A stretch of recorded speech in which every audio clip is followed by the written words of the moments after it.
अरे बच्चों, let's question thin 50 centimetre long metal wire 750 gram rest on but it is not attached to a two metallic supports.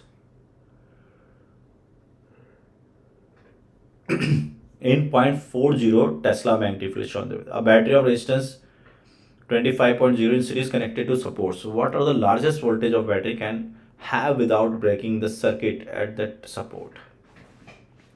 तो बच्चों अगर अपन देखें current ऐसे फ्लो करेगा, अगर करंट ऐसे फ्लो करेगा तो फोर्स जो लगेगा वो ऊपर लगेगा और ये mg होगा. जस्ट टच होना चाहिए हमारे पास, तो हम बोलेंगे जो मैग्नेटिक फोर्स होगा बी आई एल वो बैलेंस हो जाना चाहिए किससे, एम जी से. तो आई का जो मैक्सिमम वैल्यू होना चाहिए ये हो जाना चाहिए M G upon B L. M कितना है आपका 750 ग्राम, जी 10 हो गया, बी कितना है आपका 0.45 टेस्ला इंटू एल, एल कितना है 1/2 सेंटीमीटर यानी कि 50 सेंटीमीटर. तो आई मैक्सिमम जो आ गया आपका यहाँ से वो आ जाएगा सॉल्व करने पर. I maximum is equal to ये होगा आपका 3.75 इंटू 2 150 ऊपर हो जाएगा आपका 150 और ये हो जाएगा आपका, एक्चुअली आप लिखोगे इसको 0.75 तो 1.50. ठीक है, और इंटू 10 तो 10 लिख लेंगे अपन, और ये हो गया 0.45 नीचे, है ना. ये 0.75 लिखा था, उसको 2 से मल्टीप्लाई किया था तो 1.5 हो गया. 1.5 इंटू 10 और नीचे 0.45 तो ये हो गया आपके पास 15/0.45. डबल ज़ीरो ले लिया यहाँ से तो 100/3. सो जो करंट आई मेरे पास मैक्सिमम वो आ गई 100/3 एम्पियर. ठीक है, अब हमसे बोला है मैक्सिमम कितना वोल्टेज लगाएं, तो वी मैक्सिमम क्या हो जाएगा, that is your I into are.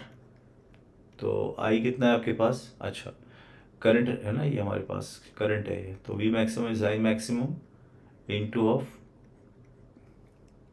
Total resistance R net. तो आर नेट कैपिटल आर ये हो गया resistance. A battery of resistors in series are connected supports. तो ये मान के चले कि हमारे पास जो बार है मेटल बार उसका कोई रेजिस्टेंस नहीं है.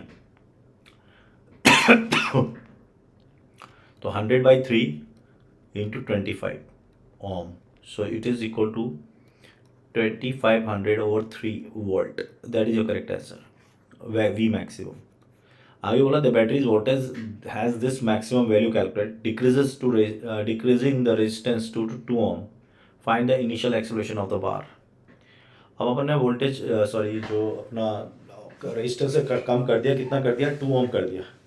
तो करंट जो हो जाएगी अब वो कितनी हो जाएगी, वी कितना था आपके पास वी था आपका 2500 आया था 2500/3. ठीक है, ये वी था अपने पास. अब अपन ने इसको कितनी करंट कर दी इसकी 2 एम्पियर. रो रेजिस्टेंस कितना कर दिया 2. तो ये हो गया आपके पास 120 कितना होगा 125 1250/3. अब फोर्स कितना हो जाएगा, F magnetic force B I L, B आपका 0.45 I 12500 into L 1/2 B I L.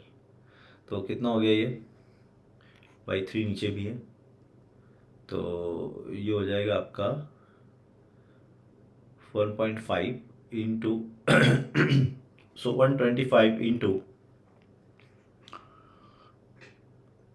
एक जीरो हटा दिया, इससे कैलकुलेट कर लिया अपन ने 1.5 बचा यहाँ पर 3. तो 125 इंटू 1.5/2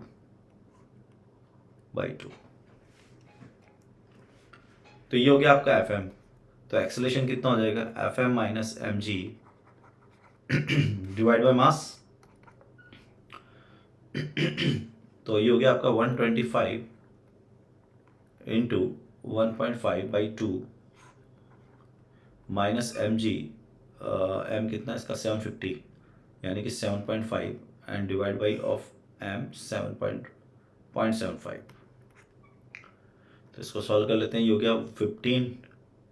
ठीक है, अब अगर मैंने 15 बाहर लिया तो ये हो जाएगा आपका 15 बाहर हो जाएगा, 1.5 बाहर हो जाएगा, सॉरी 1.5 बाहर हो जाएगा, तो ये 125 माइनस 10, 115 बचेगा अंदर, and divide by of 2 into 0.75। तो इस जीरो से ये एक जीरो चली जाएगी तो बचेगी यहाँ पर एक जीरो, तो ये 0.5 टाइम चला जाएगा, ये 1 हो जाएगा, तो ये हो जाएगा 115 मीटर पर second square. This is correct answer, all the best.